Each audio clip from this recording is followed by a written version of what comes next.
Twelfth class का हम topic पढ़ रहे थे फिनॉल। तो उस फिनॉल के अंदर एक प्रकार का सब्स्टिट्यूट होता है जिसको हम लोग कहते हैं नाइट्रोफिनॉल। नाइट्रोफिनॉल दो तरह के पाए जाते हैं, एक तो होता है ऑर्थोनाइट्रोफिनॉल और एक होता है पेरानाइट्रोफिनॉल। तो ऑर्थो और पेरानाइट्रोफिनॉल के बेस पर एक क्वेश्चन बनता है।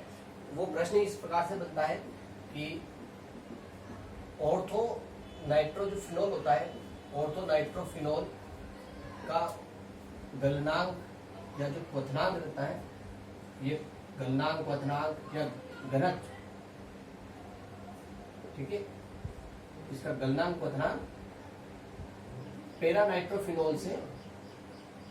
पेरानाइट्रोफिनॉल जो रहता है उसकी तुलना में कम क्यों होता है, फिनॉल से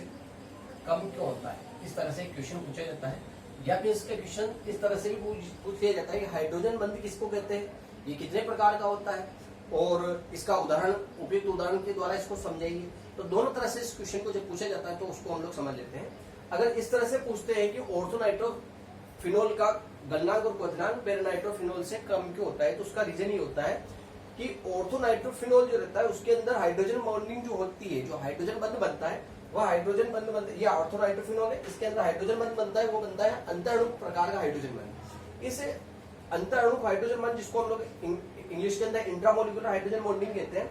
इसकी वजह से क्या होता है कि ये हाइड्रोजन बंध इस प्रकार से बनता है कि दो ऑक्सीजन परमाणुओं के बीच में जब ये हाइड्रोजन परमाणु आता है तो ये एक ही अणु के अंदर आ जाता है, एक ही अणु के अंदर ही हाइड्रोजन बंध बनता है, जिसको हम लोग कहते हैं अंतःअणु हाइड्रोजन बंध।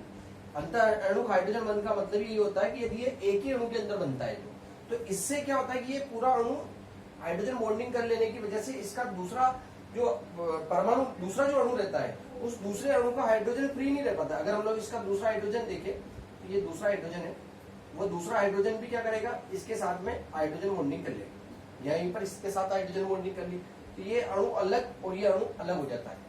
इसका इसके साथ में हाइड्रोजन बॉन्डिंग की वजह से अटैचमेंट नहीं रह पाता है, इस वजह से इसके अणु जो रहते हैं वो दूर दूर हो जाते हैं, और जब अणु दूर दूर हो जाते हैं तो उसका आयतन बढ़ जाता है और घनत्व घट जाता है, और गलनांक और क्वथनांक भी जो रहते हैं वो घट जाया करते हैं।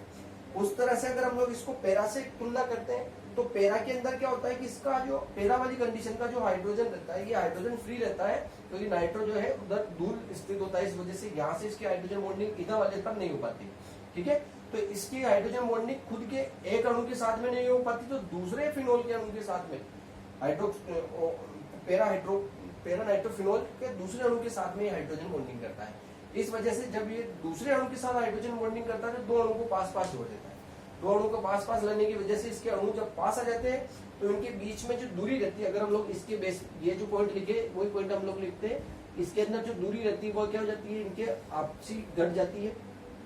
दूरी की घट जाने की वजह से इसका जो आयतन रहता है, यह आयतन भी क्या हो जाता है, इसके अंदर कम हो जाता है। इसके अंदर बढ़ता क्या है, इसका घनत्व है, इसका क्वथनांक है, क्योंकि अणु को अब दूर करना पड़ेगा तो अधिक तापमान चाहिएगा, तो इसका क्वथनांक बढ़ जाएगा, और इसका गलनांक का मान भी जो रहता है इस पर बढ़ जाता है। ये तो बढ़ जाते हैं इसके अंदर, और ये तीनों बढ़ जाते हैं, और बाकी के ऊपर की दूरी और आयतन जो रहता है इसके अंदर घट जाता है। तो इस क्वेश्चन को जब इस आधार पर पूछा जाता है कि ऑर्थोनाइट्रोफिनॉल का गलनांक और क्वथनांक पेरानाइट्रोफिनॉल से कम क्यों होता है, तो आपको इस तरह से लिखना है। और यदि पूछ लिया जाता है कि हाइड्रोजन बॉन्डिंग किसे कहते हैं और ये कितने प्रकार का होता है, और उसका उपयुक्त उदाहरण समझाइए। तो हाइड्रोजन बॉन्डिंग के लिए एक बार और क्लियर कर लेते हैं, वैसे 11th क्लास में हम लोग पढ़ लेते हैं, पर फिर भी एक बार और क्लियर कर लेते हैं कि जब किसी यौगिक में हाइड्रोजन परमाणु दो उच्च ऋण विद्युतीय परमाणुओं के बीच इस प्रकार संबंधित हो कि एक के साथ सहसंयोजक बंध बनाता है तो दूसरे के साथ दुर्बल विद्युत आकर्षण बंध बना लेता है, जिसको हम क्या कहते हैं, जिसको हम लोग हाइड्रोजन बंध कहते हैं, और उसको डॉटेड लाइन से दर्शाते हैं। तो यहाँ पर हम लोग इसको अगर एग्जाम्पल देखें तो वाटर के अंदर हाइड्रोजन बॉन्डिंग होती है HOH, इस तरह से वाटर का अणु जो रहता है वह कोणीय रहता है, तो ये दूसरे अणु के साथ में ये H एंड HOH के साथ में से यहाँ पर ऑक्सीजन और ये ऑक्सीजन, और इसके बीच में ये हाइड्रोजन परमाणु आ गया, और हाइड्रोजन परमाणु इसके साथ में सहसंयोजक बंध से बना हुआ है, तो इसके साथ में दुर्बल विद्युत आकर्षण बंध उत्पन्न करता है, जिसको हम लोग हाइड्रोजन बंध कहते हैं। तो ये हमने वाटर के अंदर देखा। वाटर अगर अल्कोहल के अंदर देखते हैं तो अल्कोहल भी इसी तरह से ROH बॉन्डिंग करता है जैसा वाटर के अंदर होती है। तो ये वाटर के अंदर मिसिबल भी इसी की वजह से हो पाता है, क्योंकि इसके साथ में हाइड्रोजन बंध कर लेता है। हाइड्रोजन बंध बहुत इंपॉर्टेंट क्वांटिटी होती है, क्योंकि ये एकमात्र कारक है जिसकी वजह से